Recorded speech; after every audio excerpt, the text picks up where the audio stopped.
Hello and welcome back to my channel. Today, I'm going to make an analysis about the card Furball and make a judgment whether the skill is a good option or not. Take note that whatever my final opinion will be may change in the future. For now, this is just to test the card so you could make your own decision if it should be included in your set of skills. First of all, what is Furball? So Furball belongs to the Axie class called Beast, wherein it is a back card. Its definition in-game is juggle bouncing furballs while moving, stop and throw them at monsters. Based from the definition itself, you can already visualize what Furball is. But let me give you a complete detail of what Furball can really do. Just a disclaimer, during this game that I played, I've randomly chosen cards because I was purely focusing on displaying the Furball. This is in no way the meta build or a legit build. Well, it could be legit, but I wouldn't say that it is because I didn't really think about a strategy. Furthermore, just to make it look more fun, I've added 2 nutcrackers. So it would be a ball bonanza. Anyway, moving on. There are advantages and disadvantages with regards to this card, and I will show you why. For the advantages first, number 1, it is a directional card. This simply means that you can point it at any direction you want. You can control if whether you want to hit the regular monsters, the boss, the walls, or even in an empty space. Basically, you're free to choose what you want to hit. Second advantage, you can throw the balls at any time. As you've noticed, a ball appears on top of your Axie until it reaches 6 balls. The complete set of 6 can form in approximately 3 seconds. There is no need for you to wait for the 6 balls to appear. You can still throw it even there is only 1.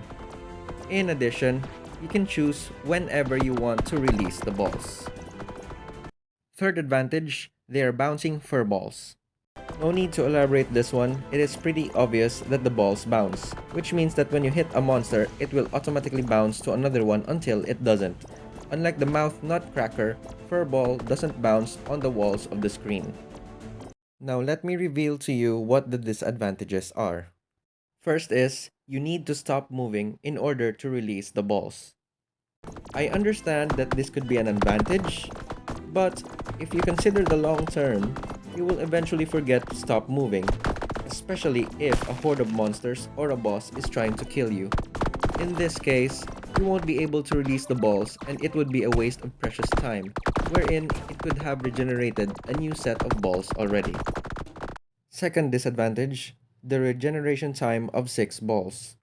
This just means that you won't get the maximum damage if the balls won't be able to regenerate the full set of 6. Third disadvantage is that focus fire is not 100% guaranteed. Even though Furball is directional, it cannot focus fire 100% of the time. This is because you have to move and stop in order to fire the balls. Or you can stay still and wait for it to regenerate, but you still need to click the directional button just to throw it. In this manner, there's a possibility that you might change directions, especially if your goal is to destroy the walls. As you can see, I had a difficult time destroying the walls because of this. And let's not forget about the regeneration time. Last disadvantage is scattered damage. I realize that scattered damage should be an advantage, but if your gameplay is to survive in the long term, you need to have more firepower in order to kill the bosses. Some might think that Furball is an alternative to main cards such as Hair and Babylonia. The main difference between these cards is that Hair and Babylonia produces more damage values as it is specified on a single target. On the other hand, Furball was made to distribute the damage across the screen, hoping of course that the balls would bounce. Now for the last part, let's see how much damage Furball generated.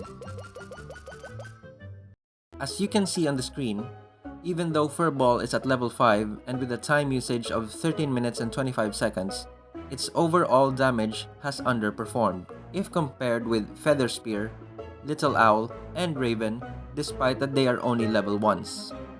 I know you might say, but it has more kills. More kills doesn't necessarily mean more damage.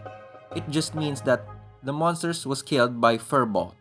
but the amount of damage must have been done by a different card.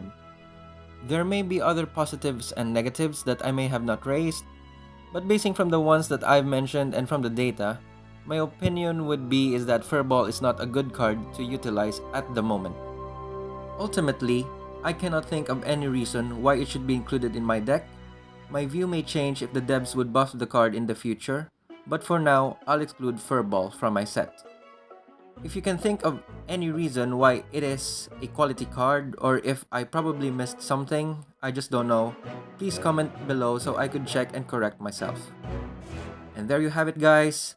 I hope you learned something today. If you loved my content, please don't forget to subscribe to my channel, like the video, and share this to your competitive friends. See you on the next one.